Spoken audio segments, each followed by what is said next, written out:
Mga kapuso, walay na panglantawan nga dautang panahon ang pag-asa nga mamahimong maumol karong Pasko ug sa pagsugat sa bagong tuig. Apan pag-asa mipahimangno sa paghimo og mga pamaagi nga makadaginot og tubig. Kay sugudang masinati ang epekto sa strong El Nino.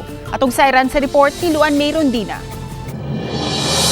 Human nakagawas ang low pressure area sa Philippine Area of Responsibility kagahapon, maayong dagan sa panahon na ang masinati sa atong pagsugat sa Pasko. Sa pagkaron, easterlies na lang ang nakaapekto sa Kabisayan ug Mindanao, samtang amihan ang nagpasulabi sa Northern Luzon. Nunot ni ini, walay nakitang dagkong weather system ang pag-asa nga magdaog daghang mga pag-uwan.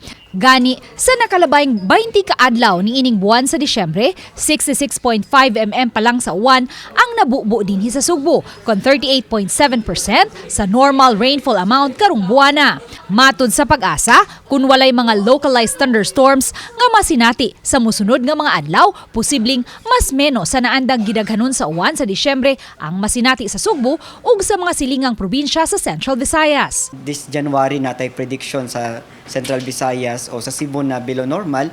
If ito yung magiging scenario, so nanatay 2 consecutive months na below normal.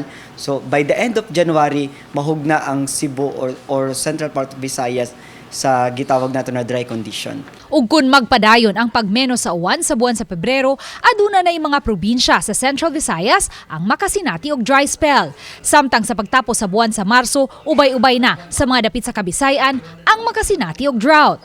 Busa subling pahinumdom sa pag-asa nga dili usik-usikan ang atong tubig ug muhimo og mga pamaagi nga makahipos og tubig uwan. Nanatay nakita na possibility of mga dry condition, dry spell and drought sa pila ka probinsya sa Visayas. So expected na to na natay mga nihit sa ma-receive sa atong rainfall amount.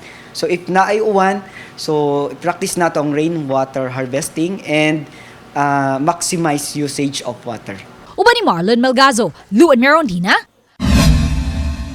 Balitang Misda.